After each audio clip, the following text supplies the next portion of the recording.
everybody, welcome back to Tool School. We're on episode 5, and can you even believe there's so many steps to just building such a simple box? This is one of the things I love about building, is you think something is simple, but it's actually so complex, and it really makes you appreciate a lot of the things in our world that took a lot of work to make possible. So today, we're going to talk about the jigsaw, which is the third kind of saw that we've looked at. We already learned how to use the chop saw and the coping saw, and we're going to use the jigsaw today. What's awesome about building and so many tools is that there's always a tool for the job you need to do. So you might be thinking, well, how can there possibly be so many types of saws and so many different types of cuts I might need to make? Well, guess what? There are. And the jigsaw has a very special magical power. It's great for making cuts that defy the grain of our wood. You can make curved cuts, you can make a heart shape, you could cut out a squiggle. So it's great because it has such a tiny blade and it allows you to make curving cuts. You can remember that because if you think of the shape of a jigsaw puzzle piece, all those little curved bumps and grooves, you could use something like a jigsaw to make giant puzzle pieces. That'd be a fun project. Maybe we should do that next. Okay, so our jigsaw, we're gonna talk about that today, but what do we need to do first? Full body safety check. So I have my hair tied back, I have my safety glasses on, I don't have anything dangly, no jewelry, no hoodie strings, I took them out. I'm gonna push my sleeves up, no baggy clothing, and I've got closed-toed shoes and long pants. Extra credit for someone who can come up with a song to remember all of that. All right, so fun fact about the jigsaw. So the jigsaw was invented by a guy named Albert Kaufman in 1946, and guess how he invented it? He took the needle out of his wife's sewing machine and he put a blade inside. So if any of you are seamstresses and you know how a sewing machine needle moves up and down like this when you're sewing, our blade in a jigsaw moves the same way. It goes like this. That motion, that up and down motion, is called reciprocating. So a jigsaw has a reciprocating blade. And there are other saws that have reciprocating blades too, but that is how our jigsaw was invented and how the blade moves.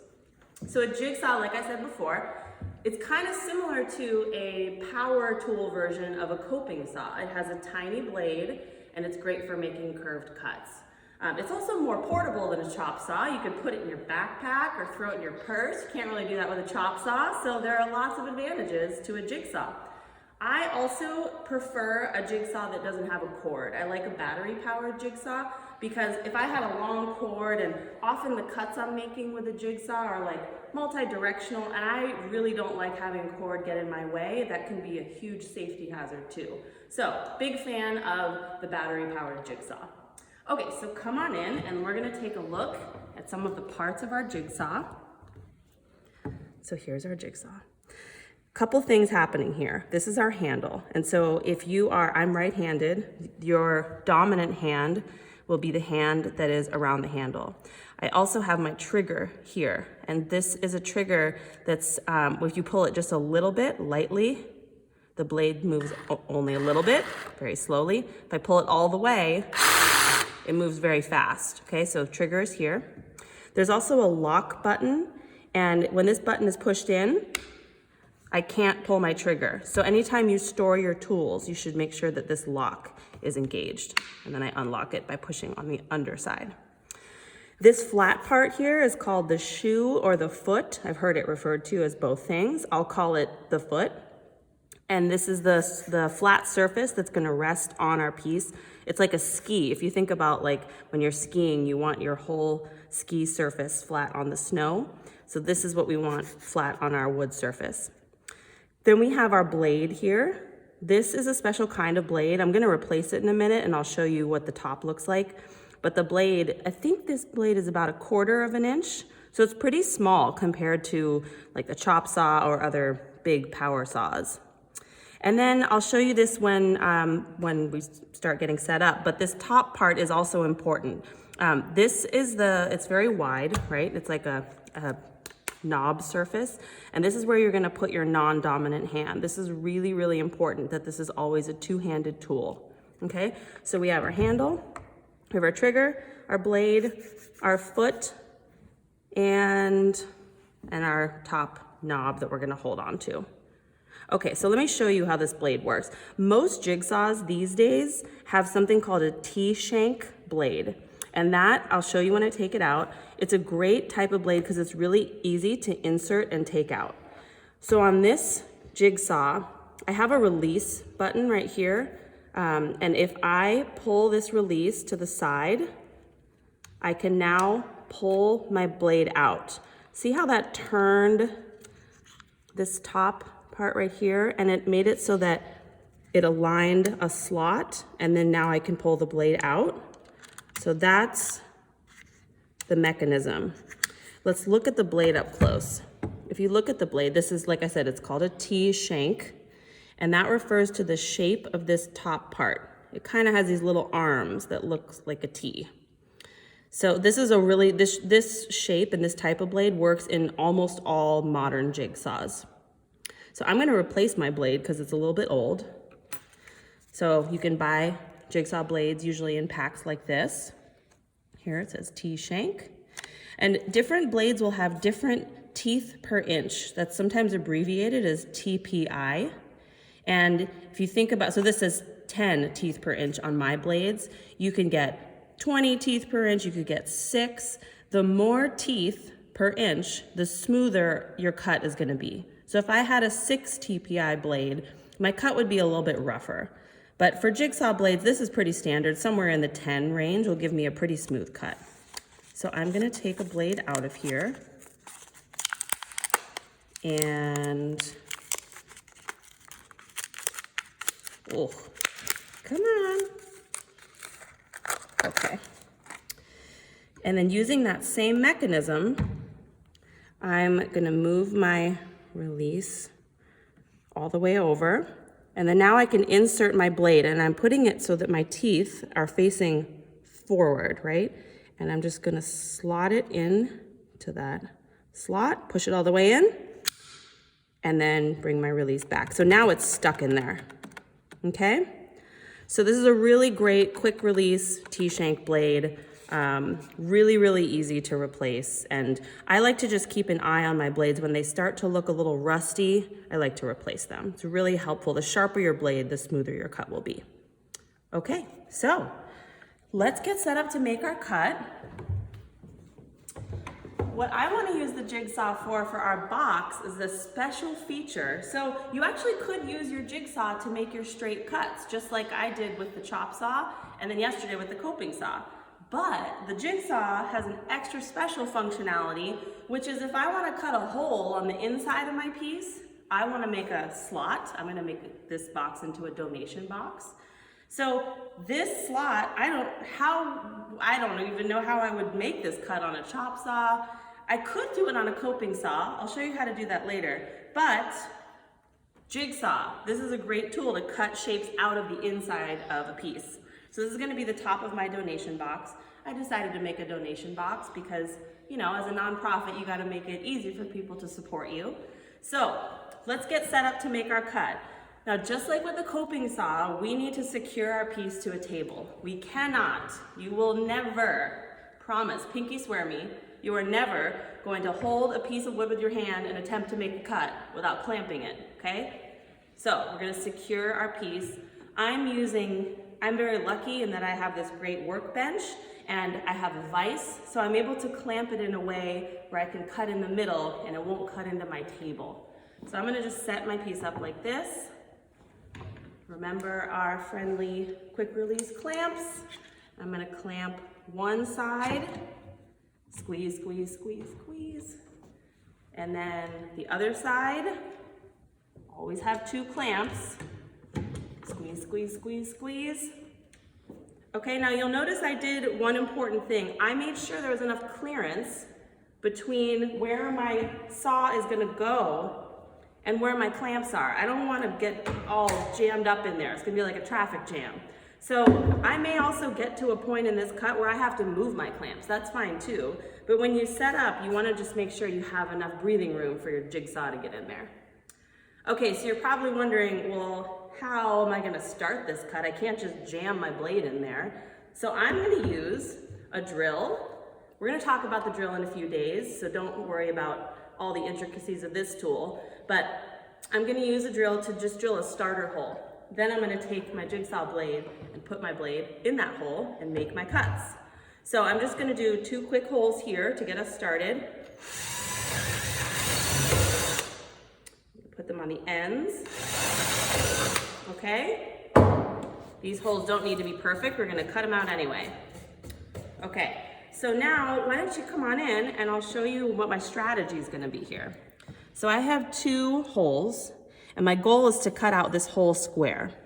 Now, one thing to know about the jigsaw is that you cannot make sharp corner turns. So I can't just start making that cut and then all of a sudden turn that right angle corner. So I'm gonna have to be a little strategic about how to get to all these edges. I'm gonna have to think about making slow curved cuts and then maybe coming back. This is a little bit like a puzzle. All right, so let me just show you how to set up safely to make the cuts. Okay, so here's my jigsaw. Remember all the different parts.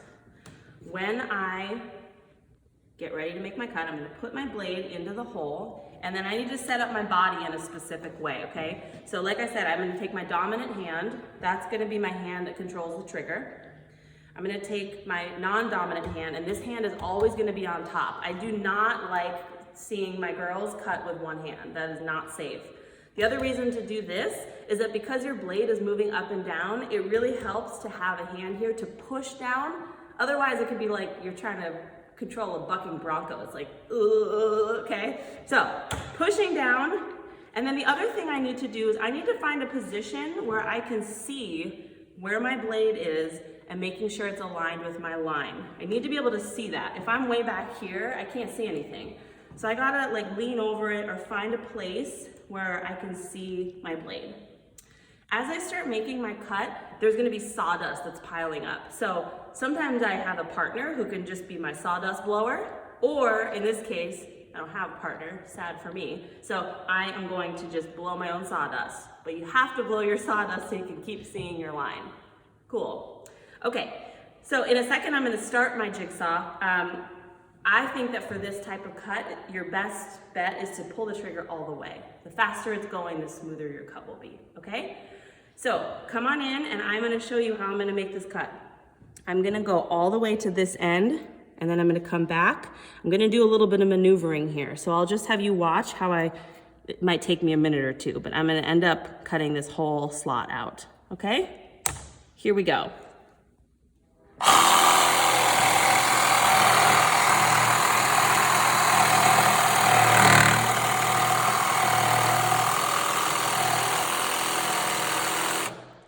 I'm gonna pause here, because see what I mean about this corner? I can't turn that corner. So I'm actually, first I'm gonna cut this edge, but then I'm gonna have to turn around to come do this side. Okay, so let me go back to my hole. Let's do this other side.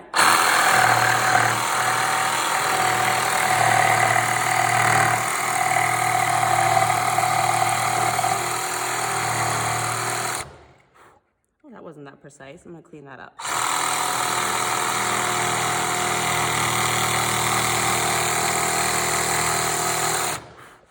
Okay, so now I have, see how this middle part fell out?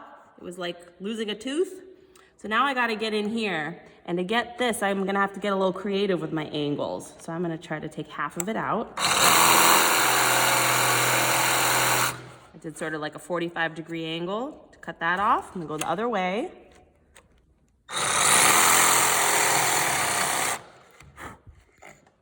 Then for this last part, I'm just gonna kind of go back and forth.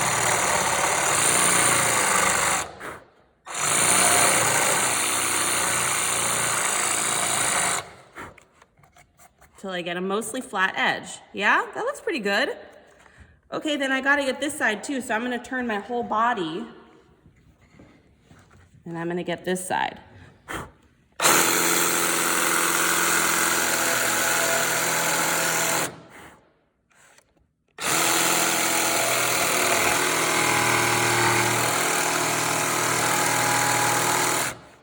Okay, then these funny little corners, chop this. Yep, other side. And then my little.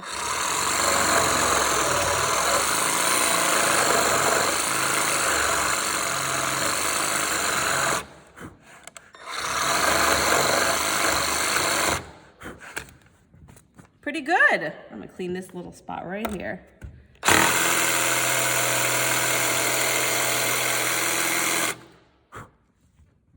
All right, there's my slot. That looks pretty good. You might not want to do a slot like this. You might want to do a giant heart shape or a lightning bolt. You can do all kinds of shapes. No matter what shape you're doing, just make sure that you're moving slowly and that you're not making any sharp turns. Take your time. If you can't get to a certain part or you can't turn a corner, find another position where you can come at it from a different angle, okay? This is a really fun tool, I think, because it's like visual problem solving. You gotta figure out how to cut what looks like a very simple shape, but this tool has some constraints, so it's your job to figure out how to get to all the parts of your cut. All right, great, so let's take a look at our box top. How'd I do? Pretty good. So here's my box top. I mentioned before that you could actually make this cut with a coping saw too. So if you don't have a jigsaw, you can use your coping saw. Think about how we might be able to do that. I taught you how to put a blade in. So you could do the same thing I did with my drill and drill some holes to get started, and then take your coping saw blade out, thread it through the hole, and then attach it to your coping saw frame, and then you can start your cut. So, always a solution. There's so many kinds of saws. It's so exciting. All right, so tomorrow we're gonna talk about hardware, and I haven't talked about sanding at all yet, so we'll just do a quick review of how to sand and how sandpaper works. And for hardware, we're gonna look at screws and how screws are sized, how to pick screws, all the different types of drives, and it'll be great. And after that, we're gonna assemble the box, and it's gonna be gorgeous. Thanks for being here. See you next time.